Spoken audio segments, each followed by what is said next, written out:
Merci. Je te propose de passer les points, les tiens, avant qu'on passe celui à Damien, puisque le temps qui s'installe. Ouais. Donc, c'est... Comme à chaque conseil, c'est les créations et les suppressions de postes. Donc, le point 4, c'est dans le cadre d'une... Alors, c'est une stagiairisation d'un agent qui est déjà présent sur la commune en tant qu'animateur, qui donne pleinement satisfaction, pour lequel il avait eu un contrat à durée déterminée. Son contrat à durée déterminée s'achève. Et comme il est reconnu dans son travail, qu'il fait pleinement son boulot, que tout le monde veut le garder, plutôt que de le perdre en lui proposant un contrat, un CDD, avec les risques qu'il y a de le voir partir et toutes les difficultés qu'on a derrière pour retrouver des gens, on propose une stagiairisation de cet agent. Donc là aussi, c'est un dossier qui a été présenté en commission RH du 13 juin. Donc c'est dans le cadre de la nomination d'un stagiaire d'un agent à l'espace jeune. Il sera demandé au conseiller de bien vouloir créer un poste d'adjoint d'animation territoriale à temps complet à partir du 1er juillet 2023. Est-ce que vous avez des questions ? Je vous propose, s'il n'y a pas de question, de voter. Qui s'oppose à la création d'un poste d'animateur territorial à temps complet? Qui s'abstient? Qui vote pour? Je vous remercie. La création d'un poste d'adjoint administratif à temps complet, c'est une annonce qu'on a fait lors du dernier conseil et on en a non pas débattu, mais tout le monde a trouvé cette manip très intéressante, bien évidemment. Dans le cadre de la mise en place d'un dispositif de recueil des titres sécurisés en mairie pour la réalisation des passeports et des cartes nationales d'identité, on avait été sollicité par la préfecture comme bien d'autres communes et on a bien évidemment accepté cette proposition qui nous était faite. Mais il faut de fait créer un poste d'adjoint administratif à temps complet. Donc à partir du 1er août 2023, on vous propose de créer ce poste d'adjoint administratif à temps complet pour justement répondre aux besoins de réalisation des passeports, des cartes nationales d'identité, sachant que le matériel est là, il nous manque simplement la personne. Mais ça ne saurait tarder. Est-ce que vous avez des questions? Tanguy? Fred? C'était juste pour redemander, à partir de quand, du coup, on pourra commencer à avoir ces titres sur les Sorinières? Avant la fin de l'année, puisqu'on a recruté la personne. Elle devait arriver courant août, mais ça sera plutôt courant septembre. Il faut qu'il y ait la formation et après ça démarre, donc on devrait pouvoir faire ça d'ici la fin de l'année. Au pire, début janvier, quoi. Mais bon, voilà.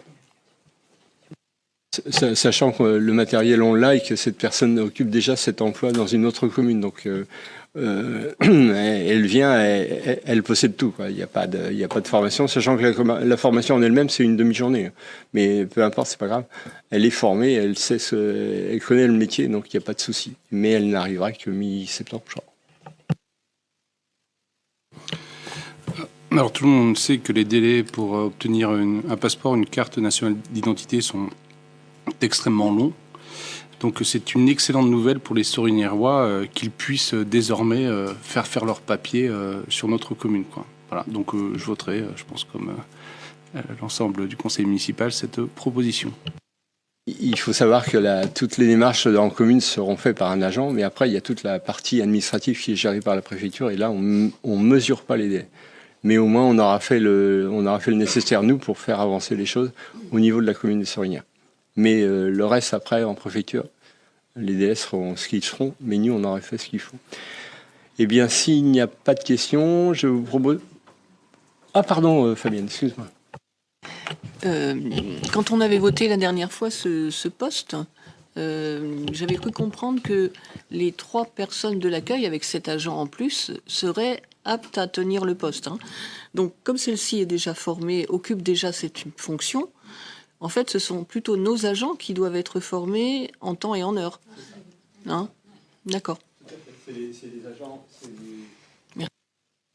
les agents qui sont actuellement en mairie qui seront formés à leur tour sur ce... Puisqu'on a considéré que la personne qui vient ne ferait pas ça à 100% et que ça tournerait, mais il nous faut les former parce qu'elles, pour l'instant, ne l'ont pas fait. Mais on accueille chez nous quelqu'un qui est formé. Donc déjà, on s'affranchit d'une certaine difficulté. Mais effectivement, les 2 autres agents seront formés, ce qui sera un plus pour elles aussi.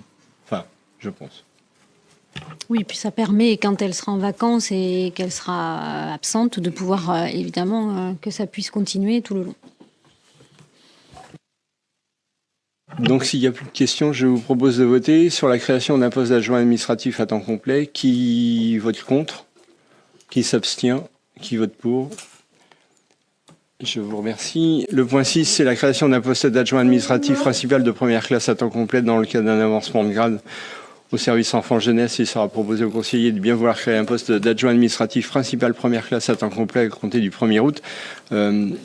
C'est un avancement de grade. Alors, les avancements de grade, ils semblent être systématiques, ils le sont un petit peu, ils sont quand même soumis à l'entretien annuel d'évaluation de chacun, mais on a, dans le cadre des négociations sur les 1607 heures et les négos sur les lignes de gestion, on a acté le fait que tous les avancements de grade qui se présenteraient au cours d'une année auraient une réponse favorable. C'est-à-dire que c'est pour ça qu'on fait les 100%. Il reste néanmoins la clause qui fait que si l'entretien individuel est négatif, il n'y aura pas d'avancement de grade. Ça, c'est évident. Il y a rien d'exceptionnel en ça. Mais autrement, tous les avancements de grade qui se présentent seront pris. Et c'est un accord qu'on a eu avec les représentants du personnel lors des négociations. Vous avez...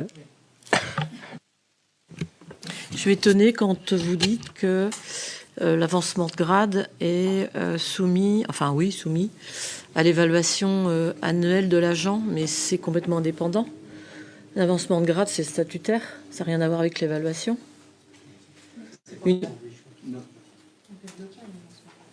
Pardon. Oui, c'est un peu différent. Avant, à la commune, il était pratiqué la chose suivante. On avait acté que 70% des avancements de grade recevaient une réponse favorable. Enfin, on prenait en compte 70% des avancements de grade. Aujourd'hui, on prend en compte 100% des avancements de grade. Maintenant, on fait aussi le fait d'avoir ces évaluations, ces entretiens individuels, mais... C'est pas ça la question. L'avancement de grade n'est pas systématique. C'est soumis... Non, mais c'est l'avancement d'échelon est systématique. L'avancement de grade est soumis déjà à peut-être changement de poste, à l'entretien, etc. C'est une proposition que le maire peut acter ou pas. La seule obligation, c'est que dans une carrière, un agent doit un avancement. Mais le reste, après, on peut refuser un avancement de grade. C'est statutaire, mais c'est soumis à avis du maire.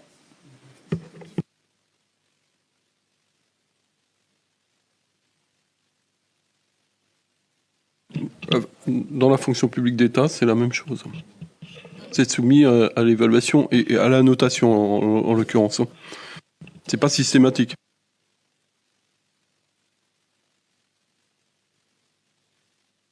La notation, Bruno, n'existe plus depuis 2-3 ans.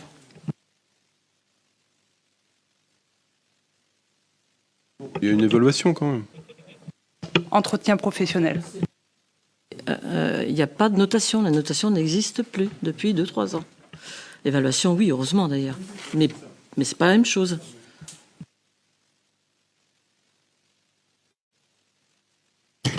Excusez-moi, je confirme, il y a plus de notes, mais il y a quand même une évaluation écrite et il y a avis favorable ou défavorable. Donc si avis défavorable, on bloque forcément l'avancement de grade.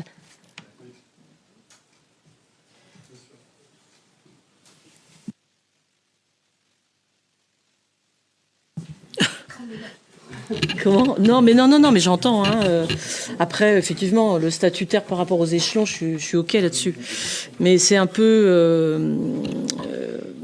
je suis un peu surprise. Et c'est un peu antinomique quand vous dites tant de volume, c'est ce que vous avez dit, je pense, va être... on a choisi 100%. C'est un peu antinomique et on parle d'évaluation. Je ne sais pas si je suis très claire dans la remarque, là, mais pour le coup... On veut dire par là, c'est que 100% des demandes d'avancement de grade qui seront favorables seront acceptées. Voilà. Oui, pourront être acceptées. Si, voilà. Oui. Mais suivant l'évaluation, comme tu l'as précisé, comme vous l'avez précisé et comme tu l'as confirmé aussi, Nathalie. En fait. On met un peu de conditionnel avec l'évaluation. Oui.